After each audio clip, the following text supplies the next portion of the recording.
Hello friends, स्वागत है साथियों आप सभी का समाधान स्टडी परिवार में। फ्रेंड्स, यहाँ हम सभी ऑल कॉम्पिटिटिव एग्ज़ाम के लिए साइंस का सेशन करने वाले हैं। इस साइंस के सेशन में आप फिजिक्स, केमिस्ट्री और बायोलॉजी के क्वेश्चन पढ़ेंगे जो कि आपके एग्ज़ाम के लिए इम्पोर्टेंट होंगे। तो चलिए स्टार्ट करते हैं इस महत्वपूर्ण सेशन को स्टार्ट करने से पहले सभी साथी सेशन को लाइक शेयर जरूर कर दीजिएगा। देखिए, आइए पहला क्वेश्चन है, क्या होता है जब पादपों को 3 दिन तक अंधेरे कमरे में रखा जाता है। पादपों को 3 दिन तक अंधेरे कमरे में रखने की बात की गई। पादप उन 3 दिनों के लिए शीत निष्क्रियता की अवस्था में चले जाते हैं। पादप प्रोटीन भंडारों का उपयोग करते हैं। पादपों के स्टार्च संसाधन एकदम समाप्त हो जाते हैं। पादपों के तेल भंडार एकदम समाप्त हो जाते हैं। तो पादप जो है को 3 दिन तक अंधेरे कमरे में रखा जाता है, तब क्या होता है पूछा गया है।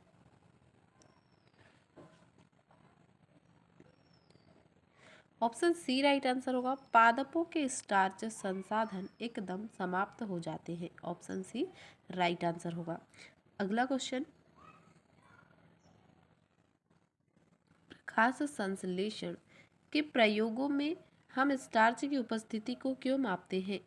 प्रकाश संश्लेषण के परिणाम स्वरूप स्टार्च का निर्माण होता है। ग्लूकोज जल में अविलेय है। निर्मित ग्लूकोज स्टार्च में रूपांतरित हो जाता है। स्टार्च जल में विलेय है। प्रकाश संश्लेषण के प्रयोगों में हम स्टार्च की उपस्थिति को मापते हैं। इसका कारण है कि ग्लूकोज जल में अविलेय होता है। ऑप्शन बी राइट आंसर होगा। अगला क्वेश्चन, ऑप्शन बी नहीं होगा, ऑप्शन सी होगा फ्रेंड्स। निर्मित ग्लूकोज स्टार्च में रूपांतरित हो जाता है। तो ऑप्शन सी इसका राइट आंसर कर लीजिएगा, मिस्टेक से बी हो गया था। देखिए अगला क्वेश्चन, जंतुओं की तुलना में पौधों की उत्सर्जन प्रक्रिया पूर्णतः भिन्न होती है। पौधों द्वारा उत्सर्जन के लिए निम्नलिखित में से किस प्रकार का पालन नहीं किया जाता है। अपशिष्ट उत्पादों का रसधानियों में संग्रहण, कुछ अपशिष्टों का मिट्टी में निष्कासन, वाष्पोत्सर्जन द्वारा अतिरिक्त जल का निष्कासन, पत्तियों के माध्यम से विषाक्त पदार्थों को फिल्टर करना।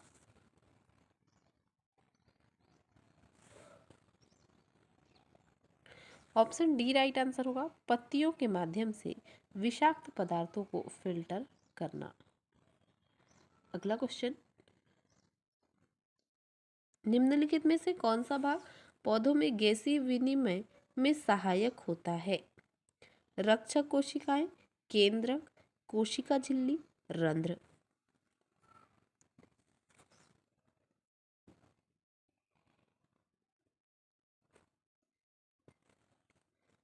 ऑप्शन डी राइट आंसर होगा, रंध्र। नेक्स्ट, प्रकाश संश्लेषण के बाद निम्न में से किस प्रकार का कार्बोहाइड्रेट बनता है। Glycogen, mannose, fructose, glucose. Option D right answer होगा, ग्लूकोज। नेक्स्ट, गन्ने के पौधों को रासायनिक ऊर्जा में बदलने वाले प्रभावी परिवर्तकों में से एक है। वायु, सूर्य प्रकाश, रस, जल।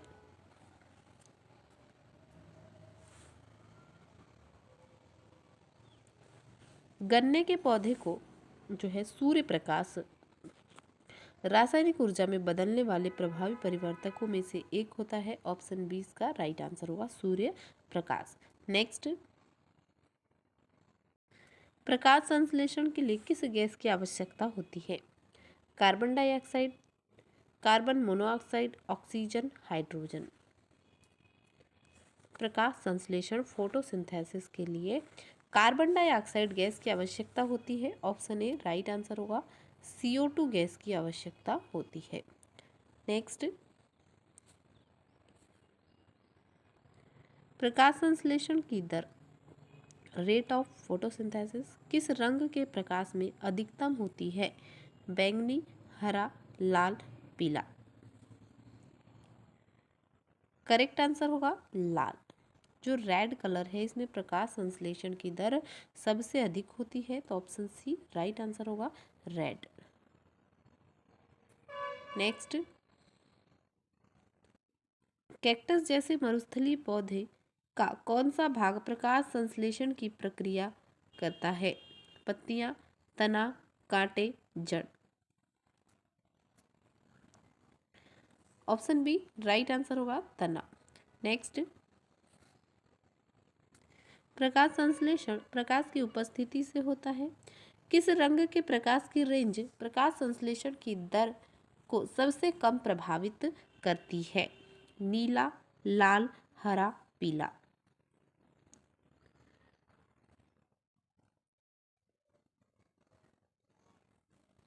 ऑप्शन सी राइट आंसर होगा हरा। अगला क्वेश्चन, इनमें से कौन सी अधिकांश कोशिकीय प्रक्रियाओं के लिए ऊर्जा मापन की इकाई है? ATP, pyruvate, glucose, ADP. ATP right answer होगा option A, ATP, adeno triphosphate. Next, पौधों में ऊर्जा का अंतिम स्रोत क्या है? ग्लूकोज, क्लोरोफिल, प्रोटीन, सूर्य का प्रकाश।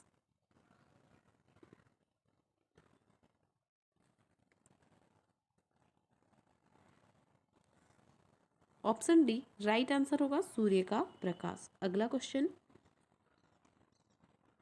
निम्नलिखित में से किसे स्टार्च के रूप में संग्रहित किया जाता है जिसे पौधे की आवश्यकता के अनुसार आंतरिक ऊर्जा संग्रह के रूप में उपयोग किया जाता है?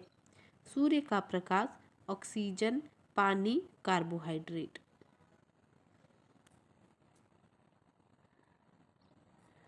ऑप्शन डी राइट आंसर होगा कार्बोहाइड्रेट। नेक्स्ट, प्रकाश संश्लेषण के दौरान बने उत्पाद कौन से हैं? ग्लूकोज, जल और ऑक्सीजन, ग्लूकोज और ऑक्सीजन, स्टार्च और ऑक्सीजन, स्टार्च, जल और ऑक्सीजन।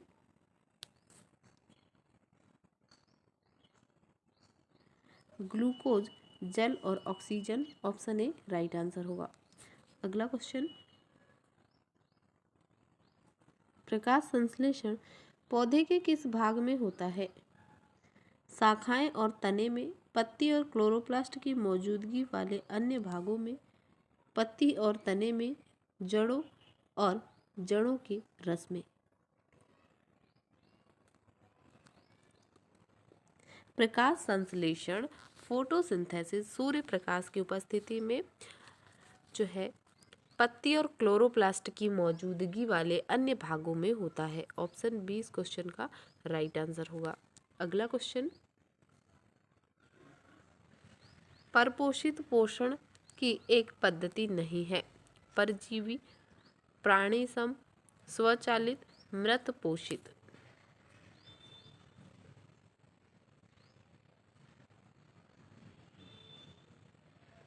स्वचालित, ऑप्शन सी राइट आंसर होगा। नेक्स्ट,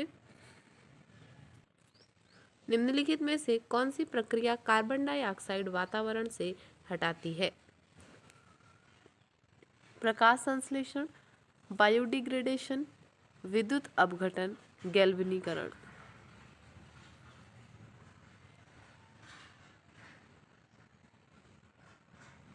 विद्युत अपघटन, ऑप्शन सी राइट आंसर होगा।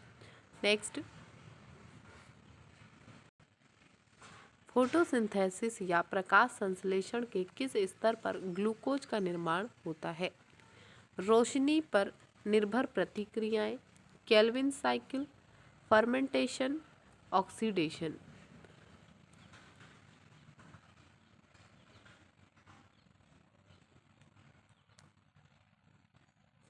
ऑप्शन बी राइट आंसर होगा। केल्विन साइकिल पर ही ग्लूकोज का निर्माण होता है प्रकाश संश्लेषण क्रिया में। ऑप्शन बी राइट आंसर होगा। नेक्स्ट, कितने फाइटोक्रोम का एक प्रशांत रूप है? P660 660, P760, P730, P630।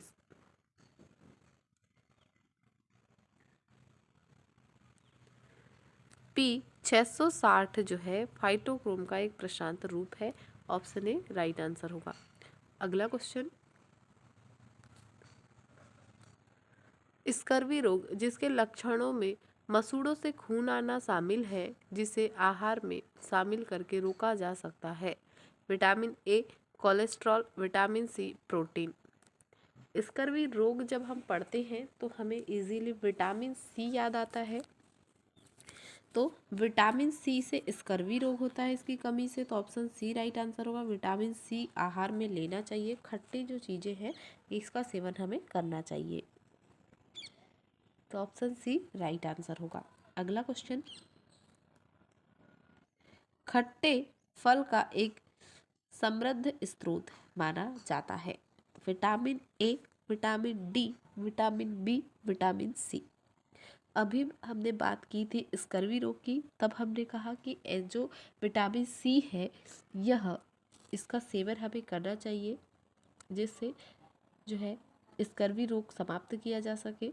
और यह कैसे होगा, तो खट्टे फलों के सेवन से होगा। तो खट्टे फलों का सेवन जो स्रोत है वह विटामिन सी है, तो ऑप्शन डी इसका राइट आंसर होगा, विटामिन सी। अगला क्वेश्चन, रेटिनॉल मुख्य रूप से संबंधित है। Vitamin A, vitamin B, vitamin D, vitamin E.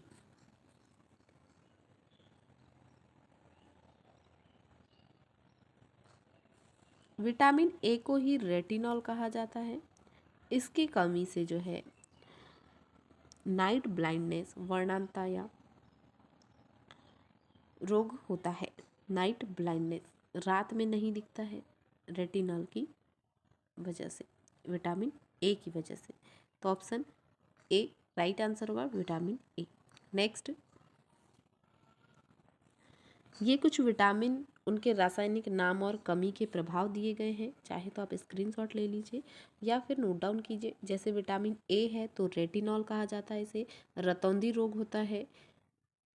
Vitamin B1 thiamine कहा जाता है, बेरी बेरी रोग होता है। विटामिन सी एस्कॉर्बिक अम्ल होता है, स्कर्वी रोग होता है। विटामिन डी कैल्सीफेरॉल होता है, रिकेट्स इससे होता है, हड्डियों वाला रोग जो कहते हैं। विटामिन ई की बात करें तो टोकोफेरॉल, नपुंसकता, बांझपन इससे होता है। विटामिन के नेफ्थोक्विनोन, रक्त का थक्का न जमना या फाइलोक्विनोन। ऑप्शन यहाँ दे दिए गए हैं, विटामिन रासायनिक नाम और कमी के प्रभाव। तो विटामिन ए का नाम पूछा गया था जो कि रेटिनॉल होता है। बाकी भी आप नोट डाउन कीजिए, आपके एग्जाम के लिए हेल्पफुल होगा। चलिए देखते हैं अगला क्वेश्चन, किसमें विटामिन डी सबसे ज़्यादा होता है।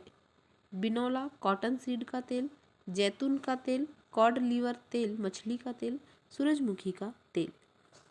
विटामिन डी सबसे ज़्यादा पाया जाता है बोल रहा है, तो कॉड लीवर तेल या मछली का तेल में जो है विटामिन डी पाया जाता है सबसे ज़्यादा। ऑप्शन सी इस क्वेश्चन का राइट आंसर होगा। अगला क्वेश्चन, मछली के लीवर ऑयल में प्रचुर मात्रा में होता है विटामिन ए, दोनों, विटामिन ए और vitamin D, vitamin E, vitamin D. मछली के लीवर ऑयल में जो है पूछा गया है,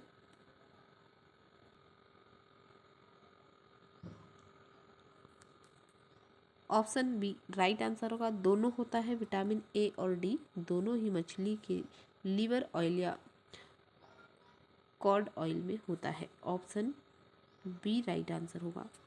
नेक्स्ट, निम्नलिखित में से कौन सा एक कैल्शियम का समृद्ध स्रोत नहीं है। पनीर, कोलार्ड ग्रीन्स, अंजीर, गाजर। कैल्शियम का समृद्ध स्रोत नहीं है पूछा गया है, ऑप्शन डी राइट आंसर होगा, गाजर। नेक्स्ट, निम्नलिखित में से कौन सा विटामिन रक्त के थक्के बनाने में महत्वपूर्ण भूमिका निभाते हैं। Vitamin B12, vitamin D, vitamin A, vitamin E. रक्त का थक्का बनाने में महत्वपूर्ण भूमिका निभाने वाले विटामिन जो है vitamin B12, option A right answer होगा। नेक्स्ट,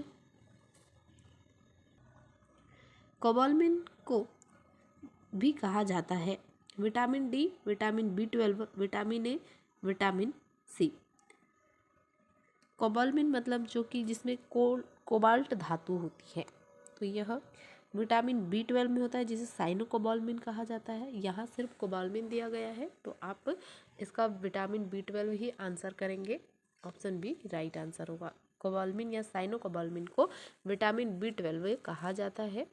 आज का सेशन यहीं तक है फ्रेंड्स, तो सभी साथी सेशन को लाइक शेयर जरूर कर दीजिएगा और बने रहे समाधान स्टडी परिवार के साथ में। मिलते हैं फ्रेंड्स अगले सेशन में। Thank you for watching.